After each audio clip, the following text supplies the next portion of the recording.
여러분 잘 아시는 시편 23편은 여호와는 나의 목자시니 하는 식구로 시작하는 유명한 시편입니다.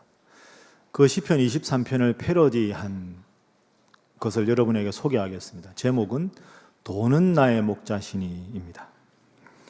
도는 나의 목자시니 내게 부족함이 없으리로다. 그가 나를 안락한 침실에 눕게 하시고 달콤한 숲집으로 인도하시는도다. 내 영혼을 병들게 하며 타락의 길로 인도하는도다. 내가 사망의 음침한 골짜기를 다닐지라도 해를 두려워하지 않는 것은 호주머니에 돈이 있음이라. 돈의 권세와 보호가 나를 안전케 하는도다. 그러나 돈이 원수를 만들고 나를 괴롭게 하니 내 머리에는 항상 돈 생각으로 근심의 잔이 넘치나이다. 나의 평생의 욕심과 정욕이 따르리니 내가 돈을 믿고 살다가 돈으로 죽으리로다. 아멘 하시면 안 됩니다. 여러분 어떻습니까? 돈이 나쁜 게 아닙니다. 돈은 중립적이지요. 돈을 잘 쓰면 좋은 것이고 돈은 잘못 쓰면 악용하면 나쁘게 됩니다. 우리는 지금 자본주의 사회에 살고 있습니다. 돈이 가장 중요한 가치로 인정받는 그런 세태가 우리가 살고 있는 솔직한 현실입니다. 예수님도 마찬가지셨습니다. 예수님 당시에도 돈을 가진 자들이 곧 권력을 가진 자들이었습니다. 그래서 실제로 예수님께서 하셨던 37가지 비유, 그 비유를 분석해 보면 돈에 관련된 비유가 무려 17개나 됩니다. 그만큼 우리의 삶에 돈이 중요하다는 것이지요. 돈에 대한 예수님의 입장을 한마디로 언급하라고 하면 하나님과 재물을, 하나님과 돈을 겸하여 섬길 수 없다 하는 한 구절로 요약할 수 있습니다. 돈이 삶에 필요하긴 하지만 우리의 삶의 가장 우선순위에는 하나님을 두어야 한다 하는 것이 예수님의 가르침입니다. 그런데 우리가 살고 있는 이 세태는 돈 때문에 사람을 죽이기도 하고 평생 낳아주시고 길러주신 부모님과 사이가 점점 벌어져서 살아생전에 보지도 않는 그런 안타까운 사건들을 우리는 많이 접하게 됩니다. 그렇게 보면 돈이라는 것이 단지 물건을 사고 팔 수 있는 교환 가치로서의 수단만이 아니라 사람을 죽이게도 하고 살리게도 하는 무서운 물건입니다. 이것이 바로 돈이 가진 영적인 차원입니다. 목회자들 사이에는 두 가지 금기사항이 있습니다. 첫 번째, 젊은 목사는 의욕에 앞서서 헌금 설교하면 안 된다. 첫 번째 금기사항. 두 번째 금기사항, 어느 교회에 부임하면 만 3년 되기 전에는 절대 헌금 설교하면 안 된다. 이 두 가지가 금기사항입니다. 근데 이 두 가지가 저한테는 다 해당됩니다. 제가 아직 50이 안 되었습니다. 놀라지 마십시오. 제가 나이가 별로 안 많습니다. 저는 비교적 아직 젊은 목사이고 우리 교회에 부임한 지 만 3년이 되지 않았습니다. 그러니까 두 가지 금기에 다 해당이 되지요. 그러나 저는 개인적으로 그 금기사항은 잘못된 것이라고 생각합니다. 목사는 교인의 눈치를 보는 사람이 아니라 하나님을 늘 대하고 그 하나님의 명령을 성도들에게 전하는 자입니다.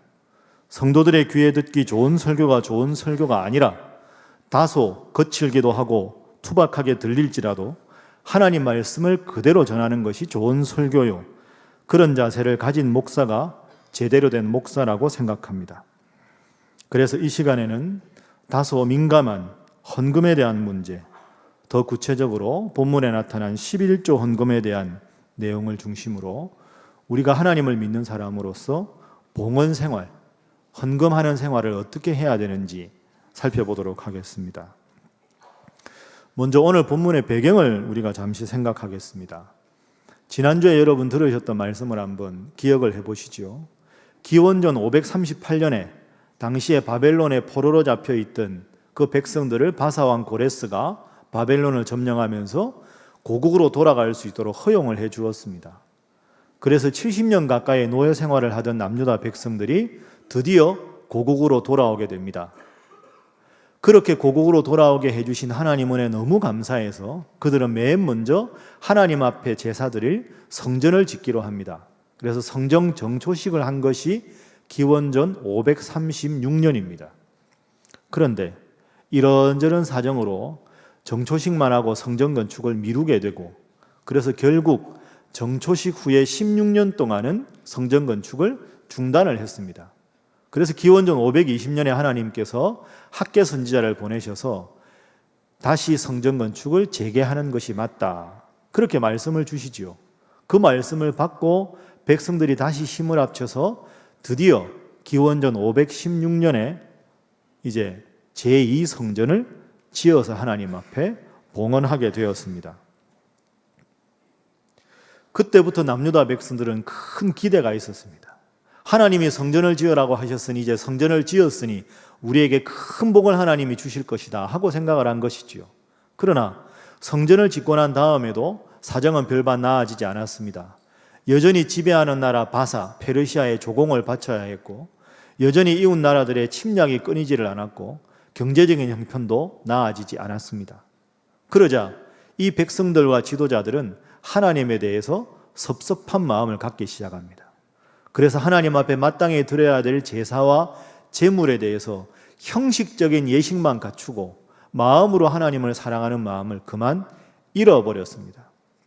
이에 대해서 하나님께서 묵과하지 않으시고, 너희들은 왜 겉으로 성전을 지었다고 하면서 나를 향한 너희의 마음이 이토록 차갑고 나의 중심으로 믿음 생활을 하지 않느냐 하고 꾸짖으십니다.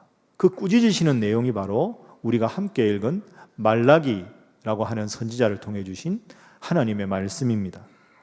그럼 하나님께서 도대체 무엇을 꾸짖으시는가? 자, 오늘 함께 읽은 말씀 7절에 잘 나와 있습니다. 자, 우리 7절 말씀 화면 보면 함께 읽습니다. 시작. 만군의 여호와가 이르노라. 너희 조상들의 날로부터 우리가 나의 규례를 떠나 지키지 아니하였도다. 그런즉 내게로 돌아오라. 그리하면 나도 너희에게로 돌아가리라 하였더니 너희가 이르기를 우리가 어떻게 하여야 돌아가리까 하는도다. 아멘. 하나님께서 말씀하셨습니다. 너희들은 나의 규례, 나의 명령을 떠났다. 그러니 다시 나에게로 돌아오라. 그럼 여러분, 남유다 백성들이 어떻게 해야 하겠습니까? 하나님 죄송합니다. 저희가 너무 형식적인 제사에만 치우쳤습니다. 다시 회개하고 당신에게 돌아가겠습니다. 이래야 맞는 것이지요. 그런데 남유다 백성들은 그렇게 하지 않습니다. 너희가 내게로 돌아오라 말씀하시니 7절 후반부에 우리가 어떻게 하여야 돌아가리이까? 이게 무슨 뜻입니까? 하나님, 우리가 뭐 잘못했습니까? 성전 건축 새로 하라니까 성전 건축했고, 제사 드리라니까 제사 드렸고, 제물 바치라니까 제물을 바쳤습니다. 왜 하나님 약속하신 복은 안 주면서 자꾸 우리에게 이래라 저래라 요구만 하십니까? 저희도 사실 하나님 앞에 섭섭한 게 많습니다. 이게 남유다 백성들의 항변입니다. 자, 여러분, 어느 쪽이 맞을까요? 하나님은 내게로 돌아오라. 더 이상 어떻게 하나님 돌아갑니까? 하나님과 남유다 백성 사이에 어느 쪽이 맞는가? 그것은 1장부터 우리가 살펴보면 알 수가 있습니다. 1장 2절에 이런 말씀이 있습니다. 하나님께서 내가 너희를 사랑하였다. 백성들이 말합니다. 어떻게 하나님 우리를 사랑하셨습니까? 우리는 잘 모르겠습니다. 짜증 섞인 반응이지요. 1장 6절 하나님 말씀하셨습니다. 내가 아버지인데 너희가 입으로는 하나님 아버지라고 하면서 나를 공경함이 어디 있느냐? 너희들은 나를 공경하지 않는다. 백성들이 말합니다. 우리가 뭘 잘못했습니까? 6절 후반부에 우리가 언제 주의 이름을 멸시했습니까? 뭘 잘못했다고 자꾸 그러십니까? 하나님께서 이제 조목조목 말씀하십니다. 1장 7절 너희가 더러운 떡을 나의 제단에 바쳤다. 마땅히 바쳐야 될 정성어린 제물이 아니라 더러운 떡을 바쳤다. 8절 말씀 너희의 제물은 눈먼 희생제물, 저는 것, 병든 것들을 나에게 제물로 바쳤다. 13절 말씀 성전에 제물 드리는 일을 너희는 번거로운 일이라고 한다. 귀찮다. 또 제사를 지내? 또 제물을 드려? 뭐 이렇게 많아? 하고 번거롭다고 이야기한다. 그러면서 코웃음 치고 훔친 물건, 저는 동물, 병든 동물들을 내게 가져왔다. 오죽하셨으면 하나님 이렇게까지 말씀하십니다. 1장 10절 차라리 성전문을 닫을 자가 있었으면 좋겠다. 나 더 이상 너희의 그 역겨운 제사와 제물을 차라리 안 받았으면 좋겠다. 그냥 성전문 딱 걸어 잠그고 너희들하고 나하고 더 이상 관계하지 말자. 그게 차라리 내 마음이 편하겠다. 하나님 이렇게 말씀하셨습니다. 2장에 넘어가면 백성들만이 아니라 지도자들도 하나님 앞에 잘못한 것이 나옵니다. 2장 1절 지도자들이고 모범이 되어야 할 제사장들 너희들도 타락하고 패역하였다. 2장 3절 이렇게 타락한 너희들에 대해서 내가 너희들의 자손까지 꾸짖고 너희에게 절기 희생을 바쳤던 동물의 배설물을 너희 얼굴에 바를 것이다. 하나님께서 아주 모욕적인 표현까지 하고 계십니다. 마침내 2장 13절 다시는 내가 너희의 봉헌물을 돌아보지 않겠다. 나에게 제사 드리지 말아라. 차라리 오지 말아라. 하나님 이렇게까지 화가 나셨습니다. 그럼 여러분 2장 13절이 그렇다면 2장 14절이 어떻게 되어야 되겠습니까? 주여 우리가 잘못하였나이다. 당신께 돌이키겠나이다. 이래야 맞지 않습니까? 2장 14절 백성들의 반응을 보십시오. 어찌하여 이렇게 하십니까? 어찌 됨입니까? 뭘 우리가 잘못했다고 하나님 자꾸 이러십니까? 한다고 했는데요. 적반하장입니다. 그렇습니다. 남유다 백성들은 예배당만 지어놓고 나면 하나님이 복 주실 줄 알았는데 복을 안 준다고 도리어 하나님 앞에 역정을 냅니다. 그래서 제물을 바칠 때 부정한 것, 다리 저는 동물, 하나님 앞에 바치기엔 너무 흠이 많은 동물들, 남의 동물을 가축을 훔쳐다가도 바칩니다. 그러니 도저히 하나님께서는 이걸 볼 수가 없으셨습니다. 그래서 우리가 아까 읽은 말씀 7절에 말씀하셨죠. 나의 명령을 지켜라.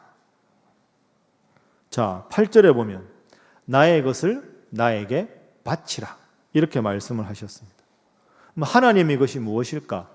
7절 후반부에 보면 7절 후반부에 11조와 봉헌물입니다. 그러면서 하나님께서는 위대한 약속의 말씀을 주셨습니다. 오늘 본문 전체에서 제일 중요한 요절은 10절 말씀입니다. 자, 우리 화면 보면서 10절 한번 읽어보겠습니다. 자, 함께 10절 시작. 만군의 여호와가 이르노라. 너희의 온전한 11조를 창고에 들여 나의 집에 양식이 있게 하고 그것으로 나를 시험하여 내가 하늘 문을 열고 너희에게 복을 쌓을 것이 없도록 붙지 아니하나 보라. 아멘. 정리하면 이렇게 됩니다. 7절에 하나님은 나의 규례를 지키라.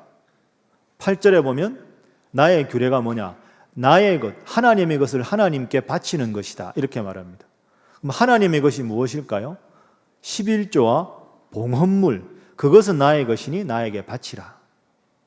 너희가 왜 지금 힘드냐? 9절 말씀해 보면 너희가 온전히 나에게 바치지 않았기 때문에 저주를 받는 것이다. 반대로 10절 너희가 온전한 11조와 봉헌물을 나에게 바치면 내가 무한한 복을 주겠다. 도저히 복을 쌓을 수 없을 때까지 내가 복을 주겠다. 그래서 11절 말씀 다시는 너희가 곰핍함이 없도록 내가 도와주겠다. 모든 이방 민족들이 너희를 보고 참 복된 백성들이다. 그 칭찬을 듣게 해주겠다. 이렇게 하나님께서 말씀하셨습니다. 그래서 이상의 7절부터 12절 말씀을 가지고 우리가 하나님 앞에 헌금 생활, 예물 생활을 어떻게 하는 것이 바람직한 것인가 5가지를 추출해서 여러분들과 나누어 보도록 하겠습니다. 여러분 주보 보시면 주보 뒷면에 중앙면 하단을 한번 보시죠. 11조와 봉헌물에 대한 성경적 지침이라고 5가지가 있습니다. 방금 읽은 본문을 가지고 5가지 원리를 오늘은 한번 공부해 보겠습니다. 자, 1번 11조와 봉헌물에 다 같이 한번 읽어봅니다. 시작. 11조와 봉헌물의 근본 의미는 주권에 대한 소유권의 고백이다. 그렇습니다. 여러분 11조나 봉헌물을 하나님께 바치는 것은 우리가 영화관에 가서 영화 볼 때 영화 티켓 사는 거 그게 아닙니다. 교회도 건물도 유지해야 되고 돈이 드니까 건물 유지비를 여러분이 헌금을 낸다. 그것도 아니지요. 예수 믿으면 천국 간다는데 세상에 공짜가 있나? 천국 가려면 천국행 티켓이 필요한데 그래도 우리가 10분의 1 정도는 바쳐야 우리가 천국 가도 하나님 앞에 면목에 설 거 아니냐? 그것도 아닙니다. 그러면 하나님은 왜 11조를 바치게 하셨을까요? 여러분 생각해 보십시오. 하나님이 무슨 돈이 필요합니까? 하나님이 무슨 가축이 필요합니까? 왜 그런데 하나님은 굳이 우리에게 온전한 11조를 바치라 이렇게 말씀하셨을까요? 원문을 보면 9절 말씀, 우리 9절 말씀에 보면 한글 번역에 이렇게 되어 있습니다. 너희 온 나라가 나의 것을 도둑질하였다. 그런데 이걸 원문으로 번역하면 다른 번역이 가능합니다. 화면 보시죠. 9절을 원문으로 번역하면 나를 너희가 강탈하고 있는 것이다. 그러니까 한글 번역에는 나의 것을 도둑질했다 이렇게 되어 있는데 원문으로 읽으면 나를 너희가 도둑질했다 이렇게 됩니다. 그러니까 하나님의 뜻은 뭐냐 하면 11조라고 하는 돈의 액수가 하나님께 필요한 게 아닙니다. 하나님이 왜 돈이 필요하겠습니까? 하나님은 남유다 백성들이 요구하는 게 이겁니다. 너희 마음 중심에 내가 있느냐 돈이 있느냐, 나냐 세상이냐, 너희 삶의 주도권이 어디에 있느냐, 나를 사랑한다고 하면 그것을 너희가 보여라. 이것이 하나님께서 헌금을 강조하시는 기본적인 의도입니다. 너희가 나를 강탈했다. 내가 너희 마음의 중심이 있는 것이 아니었구나. 그것에 대해서 하나님께서는 분노를 하고 계신 거지요. 여러분은 하나님 앞에 나와서 헌금을 할 때 어떤 마음을 가지십니까? 오늘 본문 9절에 비추어 보면 우리가 이렇게 나와야 하지 않겠습니까? 하나님, 오늘도 주님 앞에 와서 예배를 드립니다. 생각해 보면 제가 생명이 있는 것, 오늘도 건강한 몸을 주셔서 하나님 앞에 나오게 된 것, 많은 사람들 가운데 구원을 얻게 된 것, 그나마 오늘까지 지내게 된 이 모든 것이 다 하나님의 은혜입니다. 제가 한 것이 하나도 없는데 하나님께서 모든 것을 저에게 거저 주셨으니 제 모든 삶의 주인 되신 하나님께 제 것의 일부를 돌려드립니다. 이것이 헌금에 담긴 신앙 고백입니다. 헌금이 부담이 아니라 감사의 표현이 될 수 있기를 주님 이름으로 부탁합니다. 그래서 여러분 오해하지 말고 들으십시오. 간혹 이런 분들 계십니다. 목사님, 바치고 싶은데 저는 바칠 게 없습니다. 여러분, 바칠 게 없으면 어떡하겠습니까? 마음만 바치는 거죠. 그런데 다시 한번 한 가지 더 스스로에게 여쭈어 보십시오. 정말로 가진 게 없으십니까? 가진 걸 주님께 바치고자 하는 믿음이 없으십니까? 우리 하나님은 예물의 양과 액수에 관심을 가지신 분이 아닙니다. 거듭 말씀드리지만 11조는 액수에 대한 헌금이 아닙니다. 내 삶의 주인이 하나님이라는 주권에 대한 신앙 고백입니다. 내가 하나님을 생각하는 마음이 지극하다면, 과연 그 지극하다면 내가 지금 하는 헌금 생활이 과연 당당한가? 우리는 스스로 물을 수 있어야 합니다. 여러분, 11조 하기 힘드시죠? 알고 있습니다. 목사도 힘듭니다. 저는 그래서 자동이체합니다. 그냥 교회 사례비 들어오는 그날로 바로 11조부터 합니다. 주일날 제가 이 예배를 계속 인도해야 되니까 제가 따로 헌금을 챙기다가 잊어버리면 안 되기 때문입니다. 목사도 신경 써야 되는 게 11조인데 요즘 같은 불경기에 여러분들 얼마나 힘드십니까? 그러나 담임 목사로서 다시 간절하게 여러분들에게 권고합니다. 11조는 액수를 많이 바치고 적게 바치고 하는 문제가 아닙니다. 내 삶의 주인이 하나님이냐 돈이냐 하는 주권에 관한 문제입니다. 그래서 11조를 드리면서 우리는 늘 이렇게 고백할 수 있어야 합니다. 주보에 기록된 대로 11조는 내가 나의 것을 바치는 것이 아니라 하나님의 것을 하나님께 다시 되돌려 드리는 것이다.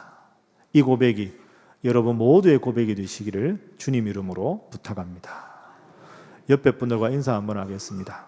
잘 하시기 바랍니다. 다시 한번 하겠습니다. 잘 하실 줄 믿습니다. 하겠습니다. 자, 우리 두 번째 함께 읽어봅니다. 시작. 하나님을 사랑하면 온전한 예물을 드릴 수밖에 없으며 온전한 11조에 대해 하나님은 위대한 복을 약속하셨다. 아멘. 하나님을 사랑하면 온전한 예물을 드릴 수밖에 없겠지요. 그리고 온전한 11조를 바치면 10절 말씀에 하나님께서 큰 복을 주시겠다. 복을 더 이상 쌓을 곳이 없도록 복을 주겠다. 이렇게 말씀하셨습니다. 그런데 여러분, 여기서 꼭 기억할 게 하나 있죠. 성경에서 말하는 복은 돈을 많이 벌고 자자손손이 엄청나게 큰 집에서 떵떵거리면서 명예롭게 사는 것, 그게 아닙니다. 우리가 기도하는 족족 모든 게 다 들어지는 것, 그게 성경에서 말하는 복이 아닙니다. 성경에서 말하는 복은 하나님을 섬기는 것 자체가 복인 줄로 믿습니다. 기쁘고 감사한 일이 있으면 먼저 하나님께 감사기도 드리고, 힘들고 어려운 일이 있어도 우리 마음을 아시는 하나님 앞에 기도할 수 있고, 삶의 무엇을 어떻게 판단해야 될지 모를 때 이 말씀 읽고 기도하면 성령께서 깨우침을 주시고, 그러니까 성경에서 말하는 복은 받아서 누리는 복이 아니라 우리가 하나님의 자녀로서 살아가는 삶의 순간순간 모든 것이 다 복이다 하는 것이 성경의 가르침입니다. 예수 믿는다고 11조 했다고 돈이 많아지고 모든 것이 내 뜻대로 된다, 그게 복일 수가 없습니다. 그게 만약에 복이라면 예수님 어떻게 설명하겠습니까? 힘없고 배우지 못했던 소외된 사람 12명을 제자들을 끌고 다니셨고, 가정도 이루지 않고 33세 젊은 나이에 돌아가셨고, 그것도 십자가에서 온갖 조롱을 받으시면서 죽으신 것은 하나님의 그러면 저주를 받은 것입니까? 설명할 수 없지요. 만군의 하나님께서, 만왕의 왕이신 하나님께서 내 삶의 전 영역에 걸쳐서 친히 붙잡아 주시고 섭리해 주시고 인도해 주시는 것 자체가 복인 줄로 믿습니다. 그러므로 여러분, 11조는 부담이 되어서는 안 됩니다. 이 하나님의 크신 은혜 자발적이고 기쁘고 감사한 마음으로 해야 하는 것이 헌금입니다. 그렇게 순종할 수 있는 그런 믿음 가진 여러분 모두가 될 수 있기를 바랍니다. 자, 세 번째 함께 읽습니다. 시작. 물질적인 복을 받기 위해서 예물을 드리는 것은 잘못된 것이다. 11조 하면 암이 낫는다. 11조 잘 바치면 큰 돈을 벌게 된다. 최근에 기독교 신문에 난 설교의 주된 내용입니다. 여러분, 이런 표현 잘 생각하십시오. 큰 병에 걸렸어도 하나님 사랑하는 마음으로 11조 하고, 사업이 힘들고 어려워도, 그래서 11조 할 여력이 없음에도 11조를 하는 신앙은 정말로 아름다운 것입니다. 여러분, 그런 훌륭한 신앙 가지면 하나님 얼마나 기뻐하시겠습니까? 그러나 여러분, 구분해야 합니다. 하나님이 너무 좋아서 11조도 하고 그 자연스러운 결과로 하나님께서 은혜를 베풀어 주시면 돈도 벌 수 있고 병도 나을 수 있습니다. 그러나 돈 벌기 위해서, 병 낫기 위해서 그 조건으로 11조를 바친다. 잘못된 것이지요. 주객이 전도된 것입니다. 그렇게 자꾸 강조하다 보면 교회가 돈이나 밝히는 집단이 되고 11조 많이 하는 교인들에게만 편애하는 잘못된 결과가 생길 수밖에 없습니다. 하나님을 사랑하기에 내 시간도 드리고 내 정성도 드리고 예물도 드린다. 이것이 정확한 표현입니다. 그러나 예물을 많이 바친다는 것이 곧 하나님을 사랑한다는 것은 아닙니다.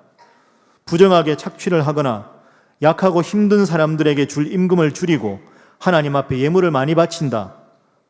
각종 사회 비리 사건에 연루된 그 엄청난 비리를 저지르고도 예물을 많이 바친다. 잘못입니다. 하나님은 결코 그런 헌금을 기뻐하지 않으십니다. 예를 들어 여러분 중에 혹시 전세나 월세로 이렇게 다른 분이 살 수 있도록 하는 분 계십니까? 제가 담임 목사로서 부탁하겠습니다. 가능하면 주변 시세보다 좀 싸게 받으십시오. 월세를 하면 그 월세 주변 시세보다 더 높여가지고, 당신 아니어도 들어올 사람 많다고 높여가지고 그 월세 많이 받은 거 11조 해가지고 하나님 기쁘게 한다. 그것보다는 자기 집이 없어서 월세 살고 힘들어하는 사람들, 그 사람들한테 여러분이 가능하다면 시세보다 좀 더 훨씬 낮춰가지고 그분들한테 편안하게 살 수 있도록 도와주십시오. 그래 그분들이 야, 참 저분은 참 주인 되시는 분이 고마운 분이다. 훌륭한 분이다. 알고 보니 하나님 믿는 사람이었구나. 하나님 믿어서 저분이 저렇구나. 저분이 믿는 하나님이라면 나도 믿어보고 싶다.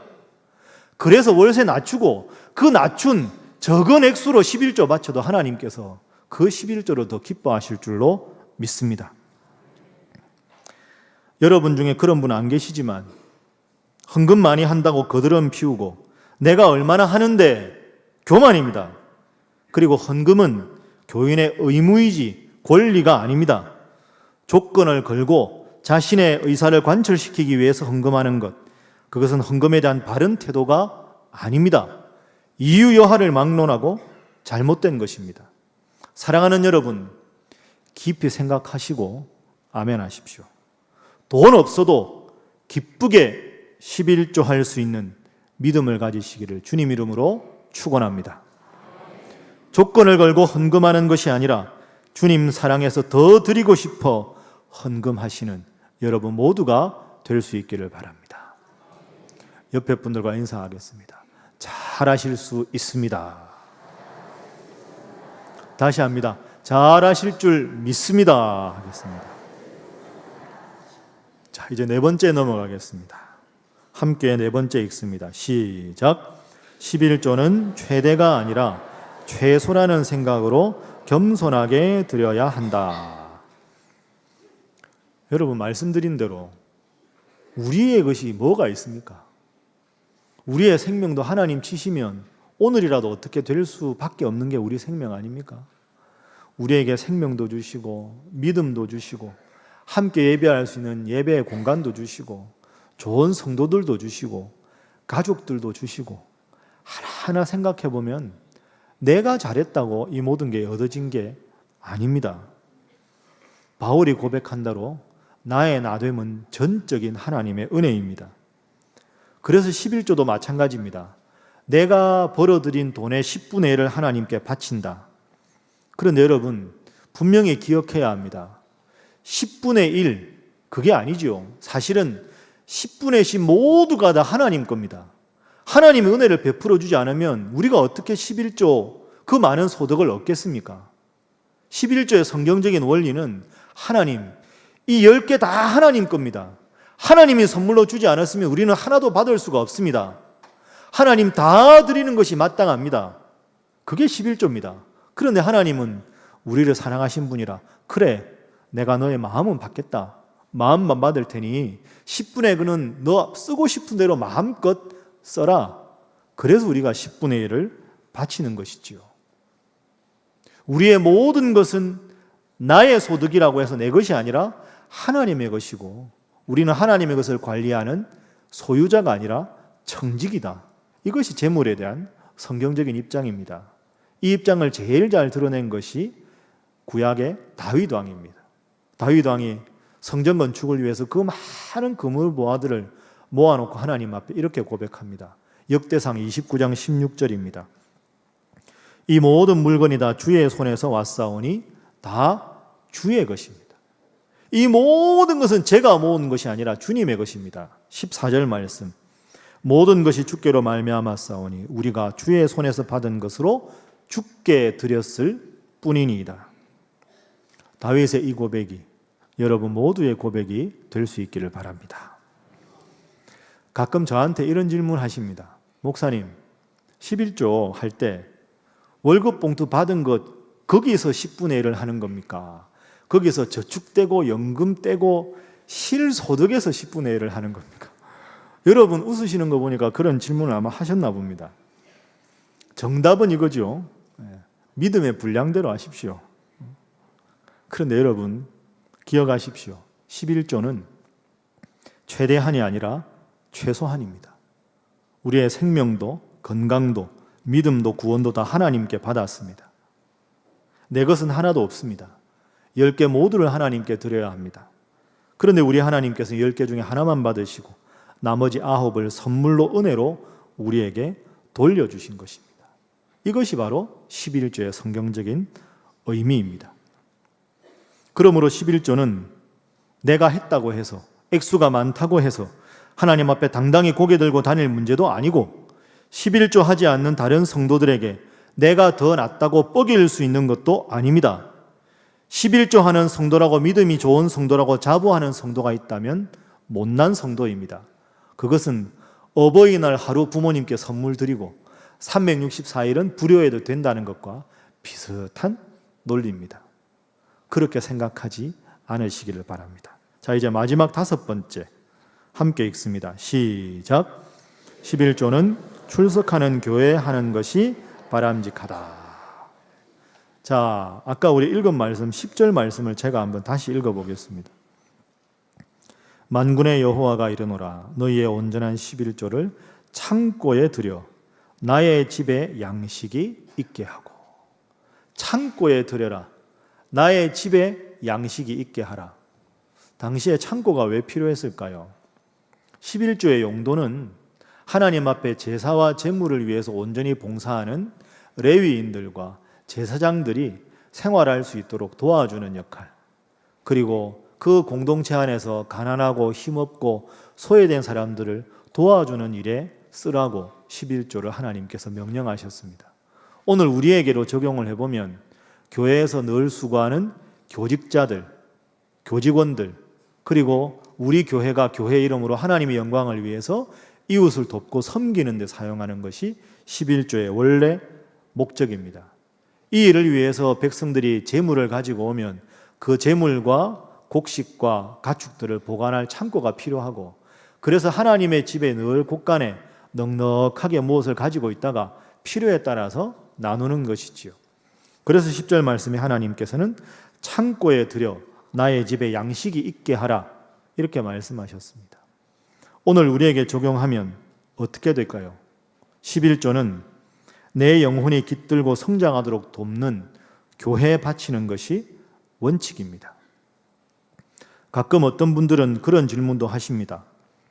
우리 교회는 재정도 괜찮고 교회 규모도 크니까 우리 교회보다 더 힘들고 어려운 교회, 고아원과 같은 사회복지시설, 선교하시는 분들을 위해서 구제비로 11조를 다른 곳에 해도 괜찮지 않습니까?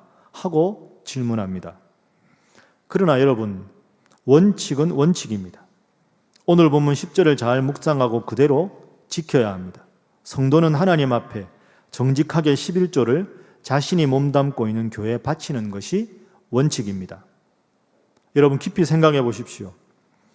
만약에 10절의 말씀을 무시하면서까지 11조를 하나님의 창고, 내가 몸담고 있는 교회가 아닌 다른 곳에 바치는 것이 아무리 선하다 해도 그것이 과연 바른 것일까요? 물론 여러분, 하나님께 간절히 기도하시고 하나님께서 확신을 주시면 그렇게 하셔도 됩니다. 그러나 내가 임의로 그 사용처를 정해서 보내는 것은 어떤 면에서는 그 11조의 주인이, 물질의 주인이 자기가 될 수 있는 위험성이 있습니다. 자칫하면 자기의 의를 드러내려는 숨은 마음일 수가 있다는 것이지요. 여러분의 도움을 입은 그 교회나 단체가 하나님이 아니라 여러분에게 고마워하고 여러분에게 감사 인사를 하고, 그리고 여러분을 의식하고 여러분에게 재정 보고를 하고, 그래서 조금이라도 이 때문에 여러분의 목에 힘을 주거나 자기 의로 삼는다면 그것은 매우 잘못된 방향으로 가고 있는 것입니다. 여러분, 예물은 바치는 순간 하나님의 것입니다. 깊이 생각하십시오. 11조와 봉헌물은 주님의 몸된 교회를 위해 전해지도록 하는 것이 성경의 원리이기 때문입니다. 그리고 당연히 담임 목사와 당회 등 재정과 연관된 집행기관은 투명하게, 원칙에 맞게, 무엇보다 하나님의 의도에 맞게 교회 재정을 사용해야 합니다. 그런 의미에서 저는 우리 교회 재정 사용이 완벽하지는 않지만 귀감이 될 정도로 잘 집행되고 있다고 생각합니다. 우리 교회는 올해부터 전자결제를 도입해서 결제 과정, 영수증, 결제 내역을 누구든지 연관된 분들은 다 살펴볼 수 있고 또 의견을 게재할 수 있습니다. 제가 아는 범위 안에서 한국교회에서 재정을 전자결제로 하는 교회는 우리 교회가 처음이라고 알고 있습니다. 담임 목사인 제가 최종 결제를 하지만 제가 결제하기 전에 평균 5분의 실무 담당자와 재정 담당자의 결제가 있어야 제가 마지막 결제를 할 수 있습니다. 그래야 재정이 집행이 됩니다.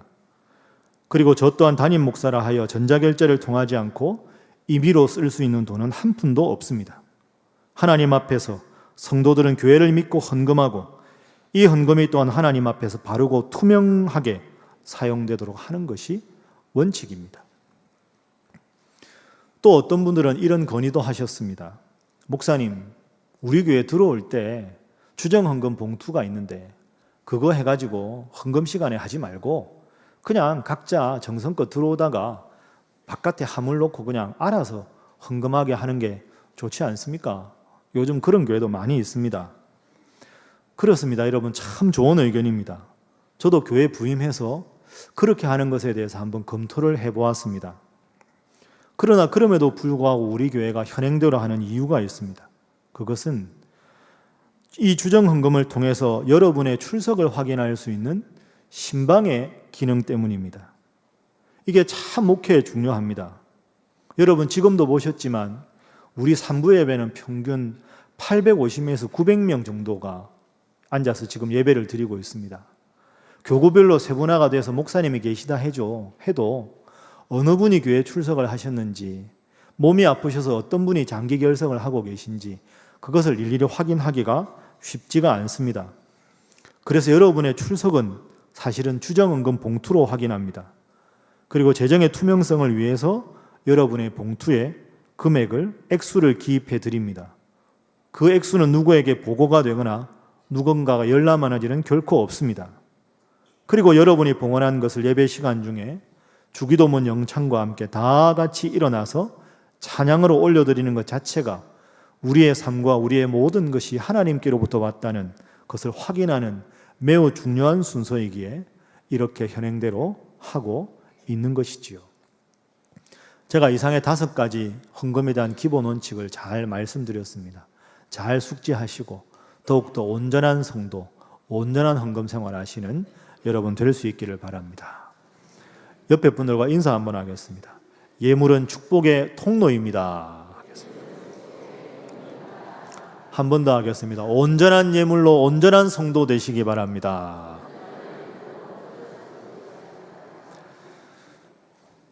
한 침례교인이 있었습니다. 여러분 아시는 대로 침례교는, 우리 장로교는 세례를 할 때 이 성수를 머리에 바르는 것으로 하지만 침례교는 교파의 특성상 온몸을 물에 담급니다. 그래서 강대상 뒤에 침례할 수 있는 곳을 두기도 하고, 때로는 강가로 가서 허리춤 정도까지 오는 강가로 가서 직접 이렇게 머리에 목사님이 손을 얹고 온몸을 물에 담그고 나오는 그런 예식을 하는 것이 침례교입니다. 내가 물속에 들어갔다 나온다는 것은 죄로 죽고 주님으로 새로 산다 하는 그런 의미가 있는 것이지요. 한 교회에서 침례교 목사님이 침례를 행하려고 합니다.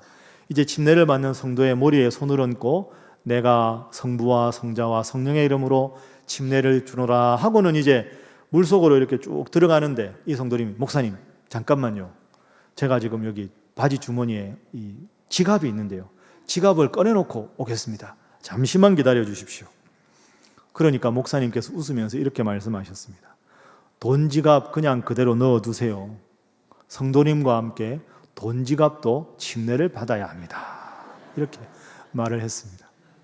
여러분 웃으셨는데 이게 참 의미 있는 표현입니다. 돈 지갑도 세례를 받아야 한다. 그렇습니다. 믿음 생활이 무엇일까요? 믿음은 자신의 보물을 땅에 쌓느냐 하늘에 쌓느냐를 보면 알 수가 있습니다. 정말 하나님을 잘 믿는 사람이라면 보물을 땅에 쌓지 않고 하늘에 쌓습니다. 이런 의미에서 보면 온전한 11조와 헌금 생활은 참으로 중요한 일입니다. 소득의 10%를 구별해서 하나님 앞에 11조로 드리는 일은 참으로 어렵지만 아름다운 일입니다. 훌륭한 신앙인입니다. 10%뿐 아니라 20%나 30%를 드릴 수 있다면 정말 귀한 일이고 또 도전해 볼 만한 일입니다. 그러나 아직 그것이 부담스러우시다면 하나님 그 마음을 주실 때 하십시오. 11조 내야 구원받는 것은 결코 아니기 때문입니다. 하나님께서 그 마음을 주실 때 하셔도 됩니다. 저는 이 11조 설교를 하는 순간 지금도 이렇게 생각합니다. 여러분들 사이에 혹시라도 자신이 내는 헌금의 액수로 다른 사람을 판단하거나 정죄하게 될 때 그것은 신앙이 아니고 주술이 되어버립니다. 잘못된 일입니다. 11조 안 내는 사람을 함부로 정죄하거나 도둑으로 몰아붙이는 목회자, 11조 해야만 돈이 들어오고 물질의 복을 받는다는 것만 내내 강조하는 목사가 있다면 그 사람은 목사가 아니라 그냥 무속인입니다. 외식하는 서기관과 바리새인인 것입니다. 그러나 하나님을 여러분이 사랑하신다면, 정말로 하나님을 여러분이 사랑하신다면 오늘의 본문 말씀을 신앙의 도전으로 삼아 보십시오. 하나님께서 여러분의 삶을 더 은혜롭고 행복하게 인도하실 것입니다. 하나님 이렇게 말씀하셨습니다. 너희의 온전한 11조를 창고에 들여 나의 집에 양식이 있게 하고 그것으로 나를 시험하여 내가 하늘 문을 열고 너희에게 복을 쌓을 것이 없도록 붙지 아니하나 보라. 온전한 성도, 온전한 봉헌으로 하나님의 큰 복 받으시는 여러분 모두가 되시기를 주님 이름으로 축복합니다. 기도하겠습니다. 하나님, 우리의 생명도 건강도 가족도 일터도 무엇보다 주님 믿는 믿음도 우리에게 허락하시니 감사합니다. 모든 것이 하나님의 은혜입니다. 주님 앞에 나올 때마다 이 은혜의 고백을 담아 우리가 드리는 예물에 흠이 없게 하시고 부끄러움이 없게 하시며 인색한 마음 없게 하여 주옵소서. 모든 것이 주님께로부터 왔다는 고백이 입술만의 고백 되지 말게 하시고 하나님의 것을 하나님께 되돌려드리는 아름다운 믿음, 강건한 믿음을 허락하여 주옵소서. 헌금 생활이 부담과 의무와 시험거리가 되지 말게 하시고 즐겁고 기쁜 삶의 고백이 되게 하시고 날마다 주님 주신 은혜 안에 형통한 삶을 살아가는 비결임을 깨닫게 하여 주옵소서. 예수님의 이름으로 기도하옵나이다. 아멘.